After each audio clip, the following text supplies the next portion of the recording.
Hello friends, welcome to share trader Kannada. ಇವತ್ತು Sensex 170 points down ಆಗಿ 61,624 close ಆದರೆ Nifty 20 points down ಆಗಿ 18,329 close ಆಗಿದೆ. Virus bank Nifty 60 points down ಆಗಿ 42,076 close ಆಗಿದೆ. ಇವತ್ತು FIs ಇಂಡಿಯನ್ ಈಕ್ವಿಟಿ ಮಾರ್ಕೆಟಲ್ಲಿ 1,089 ಕ್ರೋಸ್ ಬೈ ಮಾಡಿದ್ರೆ DIs 47 ಕ್ರೋಸ್ ಬೈ ಮಾಡಿದ್ದಾರೆ. ಇವತ್ತಿನ ಮಾರ್ಕೆಟ್ ಒಂದು ಪ್ರೈಸ್ ಆ್ಯಕ್ಷನ್ ಓಪನಿಂಗಿಂದಾನು both Nifty and bank Nifty ಎರಡು ಡೌನ್ ಸೈಡ್ಗಂತೂ ಕನ್ಸಾಲ್ಡೇಟ್ ಆಗಿದೆ. ಮೀನ್ಸ್ ಡೌನ್ ಸೈಡ್ಗಂತೂ ಸ್ವಲ್ಪವರೆಗೂ ಫಾಲ್ ಆಗಿದೆ. But friends, option chain data ಅಲ್ಲಿ ಬಿಲ್ಡ್ ಆಗ್ತಿರೋಂಥ data and overall macro data total like FIs ಆಪ್ಷನ್ನು ಫ್ಯೂಚರ್ಸ್ ಅಂದರೆ ಈವನ್ ಕ್ಯಾಶ್ ರಿಲೇಟೆಡ್ ಆಗಿ ಬಿಲ್ಡ್ ಆಗ್ತಿರೋಂಥ ಆಕ್ಟಿವಿಟಿ ಎಲ್ಲೂ ಶಾರ್ಟ್ ಪೊಸಿಷನ್ ಜಾಸ್ತಿ ಕ್ರಿಯೇಟ್ ಆಗ್ತಿಲ್ಲ. ಮೀನ್ಸ್ FI ಸೈಡಿಂದ ಮಾರ್ಕೆಟ್ ರಿಲೇಟೆಡ್ ಆಗಿ ಬೈ ಆ್ಯಂಡ್ ಡಿಪ್ಸ್ ಕಾಣಿಸ್ತಾನೆ ಇದೆ. ಇವನ್ ಲಾಸ್ಟ್ ಫ್ರೈಡೆ 11th ನವೆಂಬರ್ನು FIs ಒಂದು ಬಿಗ್ ವೇನಲ್ಲೇ ಬೈ ಮಾಡಿದ್ದಾರೆ ಇಂಡಿಯನ್ ಈಕ್ವಿಟಿ ಮಾರ್ಕೆಟ್ನಲ್ಲಿ. ಅಂಡ್ ಓವರಾಲ್ ಆಗಿ ಮಾರ್ಕೆಟ್ನು 13 ಮಂತ್ಸ್ ಹೈನಲ್ಲಿದೆ. Bank Nifty already all time ಹೈನಂತೂ ಕ್ರಾಸ್ ಮಾಡಿದೆ ರೀಸೆಂಟ್ ಆಗಿ. ನಿಫ್ಟಿ ಕ್ರಾಸ್ ಮಾಡಬೇಕಾಗಿದೆ. ಅಂಡ್ ಗ್ಲೋಬಲ್ ಆಗಿ ಇಂಪಾರ್ಟೆಂಟ್ ಪಾಸಿಟಿವ್ ಫ್ಯಾಕ್ಟರ್ಸ್ ಏನೂ ಇಲ್ಲ. ಆದರೆ ಇರೋ ಒಂದು ಎಲಿಮೆಂಟು ಡಾಲರ್ ಇಂಡೆಕ್ಸು ಕೂಲ್ ಆಗ್ತಾ ಇರೋದು.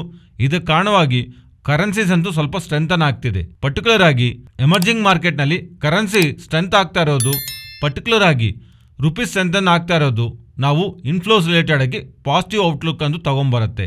ಮೇ ಬಿ ಈ ರೀಸನ್ನಿಂದಾನೇ ಲಾಸ್ಟ್ ಫ್ರೈಡೆ FIs ಒಂದು ಬಿಗ್ ವೇನಲ್ಲಿ ನಿಯರ್ಲಿ 3,958 ಆಲ್ಮೋಸ್ಟ್ 4,000 ಕ್ರೋರ್ಸ್ ಪರ್ ಸೆಷನಲ್ಲಿ ಸಿಂಗಲ್ ಸೆಷನಲ್ಲಿ ಇಂಡಿಯನ್ ಈಕ್ವಿಟಿ ಮಾರ್ಕೆಟ್ನಲ್ಲಿ ಇನ್ವೆಸ್ಟ್ ಮಾಡಿದ್ದಾರೆ.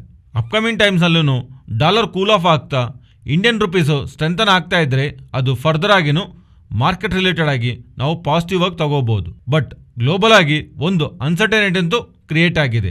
ಅದು ಈಕ್ವಿಟಿ ಮಾರ್ಕೆಟ್ ರಿಲೇಟೆಡ್ ಆಗಲ್ಲ, ಕ್ರಿಪ್ಟೋ ಮಾರ್ಕೆಟ್ಸ್ ರಿಲೇಟೆಡ್ ಆಗಿ. ಕ್ರಿಪ್ಟೋ ಮಾರ್ಕೆಟ್ಸ್ ನಾವೇನು ಗಮನಿಸಬೇಕಂದ್ರೆ ಫ್ರೆಂಡ್ಸ್, ಪ್ರತಿಯೊಂದೂ ಆಲ್ಮೋಸ್ಟ್ ಇಂಟರ್ಲಿಂಕ್ ಆಗೇ ಇರುತ್ತೆ. ಎಕಾನಮಿ ಪಾಯಿಂಟ್ ಆಫ್ ವ್ಯೂನಲ್ಲಿ ಕ್ರಿಪ್ಟೋ ಮಾರ್ಕೆಟ್ಸ್ಗೆ ಈಕ್ವಿಟಿ ಮಾರ್ಕೆಟ್ಸ್ಗೆ ಸಂಬಂಧ ಇಲ್ಲ ಅಂದ್ರೂ ಅಸೆಟ್ ಅಲೋಕೇಶನ್ ರಿಲೇಟೆಡ್ ಆಗಿ ಲೈಕ್ ಸ್ವಲ್ಪ ಜನ ಈವನ್ ಬಿಗ್ ಇನ್ವೆಸ್ಟರ್ಸನ್ನು ಸ್ವಲ್ಪ ಕ್ರಿಪ್ಟೋನಲ್ಲಿ, ಸ್ವಲ್ಪ ಈಕ್ವಿಟೀಸ್ನಲ್ಲಿ, ಸ್ವಲ್ಪ ಲ್ಯಾಂಡು, ಗೋಲ್ಡ್ ಈ ಥರ ವೇರಿಯಸ್ ಥಿಂಗ್ಸಲ್ಲಿ ಡೈವರ್ಸಿಫೈ ಮಾಡಿರ್ತಾರೆ ಅವ್ರ ಫಂಡ್ಸ್ನ. ಒಂದರಲ್ಲಿ ಒಂದು ವೇಳೆ ಅವರಿಗೆ ಬಿಗ್ ಲಾಸ್ ಬರ್ತಾ ಇದ್ದರೆ ಅದನ್ನು ಆವ್ರೇಜ್ ಮಾಡೋದಕ್ಕೆ ಆರ್ ಕ್ಯಾಶ್ನ ಅವ್ರು ಮೇಂಟೈನ್ ಮಾಡೋದಕ್ಕೆ ಬೇರೆ ಅಸೆಟ್ಸಿಂದಾನು ಸ್ವಲ್ಪ ಜನ ಹಣ ಹಿಂದಕ್ಕೆ ತಗೊಳ್ಳೋದಕ್ಕೆ ಒಂದು ಸ್ಮಾಲ್ ಪ್ರಾಬಬಿಲಿಟಿ ಇದೆ. ಇದೊಂದು ಬಿಗ್ ಪ್ರಾಬಬಿಲಿಟಿ ಅಲ್ಲ. ಅದರಿಂದ ನೀವು ಗಮನಿಸಿ, most of the times equity markets, crypto markets ಇವೆಲ್ಲನೂ ಒಂದೇ ಸಲ ಬೆಳೀತಾ ಇದ್ದರೆ ಆರ್ ಫಾಲ್ ಆಗ್ತಾ ಇರೋ ಸಂದರ್ಭಗಳಲ್ಲಿ ಗ್ಲೋಬಲ್ ಆಗಿ ರಿಸೆಷನ್ ಆದರೂ ಆರ್ ಗ್ಲೋಬಲ್ ಲಿಕ್ವಿಡಿಟಿ ಕ್ರಂಚ್ ಏನಾದರೂ ಕಮ್ಮಿ ಆಗತ್ತಂದಾಗ ಈಕ್ವಿಟಿ ಮಾರ್ಕೆಟ್ಸು, ಕಮಾಡಿಟಿ ಮಾರ್ಕೆಟ್ಸು ಒಂದೇ ಸಲ ಫಾಲ್ ಆಗ್ತಾ ಇರುತ್ತೆ. ಆದರೆ ಈಗ ಈಕ್ವಿಟಿ ಮಾರ್ಕೆಟ್ಸ್ ರಿಕವರಿ ಆಗ್ತಿದೆ ಅಲ್ವಾ, ಆದರೆ ಕ್ರಿಪ್ಟೋ ಮಾರ್ಕೆಟ್ಸು ರಿಕವರಿ ಆಗ್ತಿಲ್ಲ. ಅದರ ಬ್ಯಾಕ್ ಇರೋವಂಥ ರೀಸನ್ ನಾವು ಆಲ್ರೆಡಿ ಮಾತಾಡ್ಕೊಂಡಿದ್ದೀವಿ. ಗ್ಲೋಬಲ್ ಆಗಿರುವಂಥ one of the largest exchange ಆಗಿರುವಂಥ FTX ಅವರು ಬ್ಯಾಂಕ್ರಪ್ಸಿಗೆ ಹೋಗ್ತಿದ್ದಾರೆ. ಸೊ ಈಕ್ವಿಟಿ ಮಾರ್ಕೆಟ್ಗೆ ಲೇಮನ್ ಬ್ರದರ್ಸ್ ಹೇಗೋ ಈಗ ಕ್ರಿಪ್ಟೋ ಮಾರ್ಕೆಟ್ಗೆ ಇದೊಂದು ಬಿಗ್ ಇವೆಂಟ್ ಆಗಿ ಕ್ರಿಯೇಟ್ ಆಗಿದೆ. ಅಷ್ಟು ದೊಡ್ಡ ಎಕ್ಸ್ಚೇಂಜ್ ಕೊಲಾಪ್ಸ್ ಆಗ್ತಾ ಇದ್ರೆ ಇದು ಕ್ರಿಪ್ಟೋ ಕರೆನ್ಸಿ ರಿಲೇಟೆಡ್ ಆಗಿ ಇರುವಂಥ ಸೆಂಟಿಮೆಂಟು ನೆಗೆಟಿವ್ ಆಗಿ ಟರ್ನ್ ಆಗ್ತಿದೆ. ಅದರಿಂದ ಬಿಗ್ ಸೆಲ್ಲಿಂಗು ಕ್ರಿಪ್ಟೋ ಮಾರ್ಕೆಟಲ್ಲಿ ಕಾಣಿಸ್ತಾ ಇರೋದು ಒಂದು ಸ್ಮಾಲ್ ಅನ್ಸರ್ಟನಿಟಿ. ಓಕೆ, ಒಂದು ನೆಗೆಟಿವ್ ಆಗಿ ನೋಡಬೇಕಾಗತ್ತೆ. ಈಗ ಪ್ರೆಸೆಂಟು ಈಕ್ವಿಟಿ ಮಾರ್ಕೆಟ್ ರಿಲೇಟೆಡ್ ಆಗಿ ಗ್ಲೋಬಲ್ ಆಗಂತೂ ಪ್ರೆಸೆಂಟ್ ರನ್ ಆಗ್ತಿದೆ ಅಲ್ವಾ. ಆದರೆ uncertainty in the crypto market ಅದು ಡೈರೆಕ್ಟ್ ಆಗಿ ಇಂಪ್ಯಾಕ್ಟ್ ಮಾಡಲ್ಲ. ಇಂಡೈರೆಕ್ಟ್ ಆಗಿ ಅಸೆಟ್ ಬ್ಯಾಲೆನ್ಸಿಂಗ್ ರಿಲೇಟೆಡ್ ಆಗಿ ಸ್ಲೈಟ್ ನೆಗೆಟಿವ್ ಇಂಪ್ಯಾಕ್ಟ್ ಅಂತೂ ಮಾರ್ಕೆಟ್ ಮೇಲೆ ತೋರಿಸಿರಬಹುದು. ಗ್ಲೋಬಲ್ ಈಕ್ವಿಟಿ ಮಾರ್ಕೆಟ್ಸ್ ಮೇಲೆ ಇದು, ಗ್ಲೋಬಲ್ ಈಕ್ವಿಟಿ ಮಾರ್ಕೆಟ್ಸ್ ಮೇಲೆ ಇದಲ್ಲದೆ ನಮ್ಮ ಮಾರ್ಕೆಟ್ನ ಡೈರೆಕ್ಟ್ ಆಗಿ ಇಂಪ್ಯಾಕ್ಟ್ ಮಾಡ್ತಿರೋದು ಯಾವಾಗ್ಲಿಂದ ನಾವು ಟ್ರ್ಯಾಕ್ ಮಾಡ್ತಾ ಬರ್ತಿರೋಂಥ ಎಲಿಮೆಂಟು ಇನ್ಫ್ಲೇಷನ್. ಅದು ರೀಸೆಂಟ್ ನಂಬರ್ಸ್ ಅಲ್ಲಿ ಸ್ವಲ್ಪ ಕೂಲ್ ಆಫ್ ಅಂತೂ ಆದರೆ ಕೂಲ್ ಆಫ್ ಆಗಿರೋ ಥರ ಅರ್ಥ ಆಗ್ತಿದೆ. ಬಟ್ ಆ ಥರ ಕೂಲ್ ಆಫ್ ಆಗ್ತಿದ್ರು ಆಲ್ಮೋಸ್ಟ್ 12 ಫೆಡ್ ಮೆಂಬರ್ಸ್ ಹತ್ರ, ಲೋಕಲ್ ರೀಜನಲ್ ಫೆಡ್ ಮೆಂಬರ್ಸ್ ಹತ್ರ ಮಾತಾಡಿದ್ದಾರಲ್ವ, ಅವ್ರು ಯಾರೂ ರೀಸೆಂಟ್ ಆಗಿ ಕೋರ್ ಇನ್ಫ್ಲೇಷನ್ ಡೇಟಾ ಕಮ್ಮಿ ಆಗಿದೆ ಅಲ್ವಾ, ನಾವು ಅಪ್ಕಮಿಂಗ್ ಟೈಮ್ಸಲ್ಲಿ ಬಡ್ಡಿ ರೇಟ್ಗಳು ಕಮ್ಮಿ ಮಾಡಬೇಕನ್ನುವಂಥ ಯೋಚನೆದಲ್ಲೂ ಅಥವಾ ಪ್ರಪೋಸಲ್ನು ಫೆಡ್ ಚೇರ್ಮನ್ಗೆ ಮಾಡಬೇಕಂತನೂ ಅನ್ಕೊಂತಿಲ್ಲ. ಇದೆಲ್ಲ ಇನ್ನೂ ಇನ್ಫ್ಲೇಷನ್ ದೊಡ್ಡ ಮೊತ್ತದಲ್ಲಿ ಕಮ್ಮಿ ಆಗ್ತಾ ಅನ್ಕೊಂಡಿರೋ ರೇಂಜ್ಗೆ ಬಂದ ಮೇಲೇ ನಾವು ಈ ಸ್ಟೆಪ್ಪು ಹಿಂದಕ್ಕೆ ತಗೋಬೇಕನ್ನೋ ಥರ ಈಗ ಯಾವುದೋ ಒಂದು ಮಂತ್ಲಿ ಡೇಟಾನಲ್ಲಿ ಒಂದು ಪಾಯಿಂಟ್ ನಾವು ನೋಡಿ ಹಿಂದಕ್ಕೆ ಹೋದ್ರೆ ನಾವು ಒಂದು ದೊಡ್ಡ ಮಿಸ್ಟೇಕ್ ಮಾಡ್ದಂಗೆ ಆಗತ್ತೆ ಅನ್ನೋ ಒಂದು ಸೇಮ್ ಕಮೆಂಟ್ರಿನೇ ರೀಜನಲ್ ಫೆಡ್ ಮೆಂಬರ್ಸ್ ಇಂದಾನು ಬರ್ತಿದೆ. ಈವನ್ ಮಾರ್ಕೆಟ್ ಅನ್ನು ಡಿಸೆಂಬರ್ನಲ್ಲಿ ಇಂಟ್ರೆಸ್ಟ್ ಹೈಕ್ ಜಾಸ್ತಿ ಇರಲ್ಲ ಅಂತ ಅನ್ಕೊಂತಿದೆ, 50 ಬೇಸಿಸ್ ಪಾಯಿಂಟ್ಸ್ ಇರ್ಬೋದು ಅಂತ ಅನ್ಕೊಂತಿದೆ. ಸೊ 50 ಬೇಸಿಸ್ ಪಾಯಿಂಟ್ ಹೈಕು ಡಿಸೆಂಬರ್ನಲ್ಲಿದ್ದರೆ ಅದು ಪಾಸಿಟಿವ್ ಆಗಿ ತಗೋಬೋದು. ಬಟ್ 75 ಬೇಸಿಸ್ ಪಾಯಿಂಟ್ಸ್ ಇದ್ದರೆ ನಾವು ಯೋಚನೆ ಮಾಡಬೇಕು, ಅದು ಮಾರ್ಕೆಟು ನೆಗೆಟಿವ್ ಆಗಿ ಇಂಪ್ಯಾಕ್ಟ್ ಮಾಡಬಹುದು. ಬಿಕಾಸ್ ಈ ರೀಸೆಂಟ್ ಟೈಮ್ಸಲ್ಲಿ ಕೋರ್ ಇನ್ಫ್ಲೇಷನ್ ಅಂತೂ ಕಮ್ಮಿ ಆಗಿದೆ ಆ್ಯಂಡ್ ಪ್ರಾಬಬಲಿ ಎಂಪ್ಲಾಯ್ಮೆಂಟ್ ಡೇಟಾ ನಾವು ಅಂದ್ಕೊಂಡಿರೋಷ್ಟು ಗ್ರೋತ್ ಬರದೇ ಇರಬಹುದು. ರೀಸೆಂಟ್ ಟೈಮ್ಸಲ್ಲಿ ಲೇ ಆಫ್ಸು ಜಾಸ್ತಿ ಆಗ್ತಿದೆ ಅಲ್ವಾ, ಅದರಿಂದ ಬೋತ್ ದೀಸ್ ಕಾಂಬಿನೇಷನ್ಸ್ ಫೆಡ್ ಅವರು ಅಷ್ಟೊಂದು ಅಗ್ರೆಸಿವ್ ಆಗಿ ಬಡ್ಡಿ ರೇಟ್ಗಳು ಜಾಸ್ತಿ ಮಾಡೋದಕ್ಕೆ ಸ್ಟೆಪ್ಸ್ ತಗೊಳ್ಳಲ್ಲ ಅನ್ನೋದು ಮಾರ್ಕೆಟ್ ಒಪಿನಿಯನ್. ಒಂದು ವೇಳೆ 50 ಬೇಸಿಸ್ ಪಾಯಿಂಟ್ಸ್ ತಗೊಂಡ್ರೆ ಓಕೆ, ಅದು ಮಾರ್ಕೆಟ್ ಎಕ್ಸ್ಪೆಕ್ಟ್ ಮಾಡಿದ್ದೆ, ಅದರಿಂದ ಅದು ನೆಗೆಟಿವ್ ಅಲ್ಲ. ಬಟ್ 75 ಬೇಸಿಸ್ ಪಾಯಿಂಟ್ಸ್ ಬಡ್ಡಿ ರೇಟ್ಗಳು ಜಾಸ್ತಿ ಮಾಡ್ತಾ ಇದ್ರೆ ಆ ಸಿನಾರಿಯೋ ಮಾರ್ಕೆಟ್ಗೆ ನೆಗೆಟಿವ್ ಆಗಿ ಪ್ಲೇ ಮಾಡುತ್ತೆ. And over all market related ಆಗಿ ನನ್ನ ವ್ಯೂ ಅಂತೂ ಪ್ರೆಸೆಂಟ್ ಇರೋಂಥ ಮ್ಯಾಕ್ರೋ ಎಕನಾಮಿಕ್ ಡೇಟಾ, ಪ್ರೆಸೆಂಟ್ ಇರೋಂಥ ಇನ್ಫ್ಲೋಸ್ ನೋಡಿ ಮಾರ್ಕೆಟ್ನ ಪಾಸಿಟಿವ್ ಆಗಿ ನೋಡ್ತಿದ್ದೀನಿ. ಅಂಡ್ ಪ್ರೆಸೆಂಟ್ ನಿಫ್ಟಿನ ಬೇಸ್ ಮಾಡಿಕೊಂಡು ವ್ಯೂ ಹೇಳಬೇಕಂದ್ರೆ 18,000 ಮಾರ್ಕೆಟ್ ರಿಲೇಟೆಡ್ ಆಗಿ ಒಂದು ಸ್ಟ್ರಾಂಗ್ ಬೇಸ್ ಆಗಿ ಆಕ್ಟ್ ಆಗ್ತಿದೆ.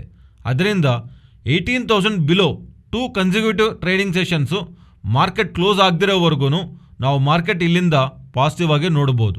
ಎಸ್, ಇದು previously multiple times I think 2 or 3 trading sessions ಹಿಂದೆನೇ ಹೇಳಿದ್ದೀನಿ. 18,100 previously multiple times resistant face ಮಾಡಿರುವಂಥ ಝೋನ್. ಮೇ ಬಿ ಈ ಸಲಿನೂ ಈ ಝೋನ್ ಹತ್ರ ಏನಾದರೂ ಒಂದು ಸೆಲ್ ಆಫ್ ಇರಬಹುದು, ಆದರೆ ಆ ಝೋನ್ಗೆ ಅಬೋವ್ನ ಮಾರ್ಕೆಟ್ ಬಂದು ಕ್ಲೋಸ್ ಆಗ್ತಾ ಇರೋದು, ಇನ್ಫ್ಲೋಸನ್ನು ಕಂಟಿನ್ಯೂಸ್ಲಿ ಪಾಸಿಟಿವ್ ಸೈಡ್ ಬರ್ತಿದೆ ಅಲ್ವಾ, ಅದರಿಂದ 18,000 below 2 trading sessions market close ಆಗದಿರೋವರೆಗೂ ನಾವು ಮಾರ್ಕೆಟ್ ಇಲ್ಲಿಂದ ಫರ್ದರ್ ಆಗಿ ಬುಲ್ಲಿಶ್ ಆಗಿ ನೋಡ್ಬೋದು. But in near term 18,400 slight resistant ಆಗಿ ಅಂಡ್ ಅದರ above 18,400 above 18,600 and 18,800 next important levels ಆಗಿ ನಿಫ್ಟಿ ರಿಲೇಟೆಡ್ ಆಗಿ ಮೂವ್ ಇರೋದಕ್ಕಂತೂ ಚಾನ್ಸ್ ಇದೆ. Next Nifty and bank Nifty support and resistant opening ನಾನು ಲಿಟಲ್ ವೋಲಟಿಲಿಟಿ ಆದಮೇಲೆ ಫಾಲ್ ಆದಾಗ್ಲೂ ಇಂಪಾರ್ಟೆಂಟ್ ಸಪೋರ್ಟ್ ಹತ್ರನೇ ಮಾರ್ಕೆಟು ರಿವರ್ಸ್ ಆಗಿದೆ ಅಂಡ್ ಆ ಥರ ಹೋಗ್ತಾನು ಇಂಪಾರ್ಟೆಂಟ್ ರೆಸಿಸ್ಟೆಂಟ್ ಹತ್ರನೇ ಫಾಲ್ ಆಗಿದೆ.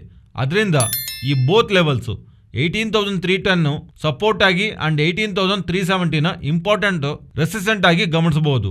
ಬ್ಯಾಂಕ್ ನಿಫ್ಟಿ ರಿಲೇಟೆಡ್ ಆಗಿ ರೆಸಿಸ್ಟೆಂಟ್ ಅಂತೂ ಆರ್ ಇಂಪಾರ್ಟೆಂಟ್ ಲೆವೆಲ್ಸ್ ಅಂತೂ ಚೇಂಜ್ ಮಾಡ್ತಿದ್ದೀನಿ. ಪ್ರೀವಿಯಸ್ ಆಗಿನೂ ಮಲ್ಟಿಪಲ್ ಟೈಮ್ಸು ರೆಸಿಸ್ಟೆಂಟ್ ಫೇಸ್ ಮಾಡಿರುವಂಥ ಝೋನ್ ಇವತ್ತೂ 42,230 ಝೋನ್ ಅಲ್ಲೇ ರಿಯಾಕ್ಟ್ ಆಗಿದೆ.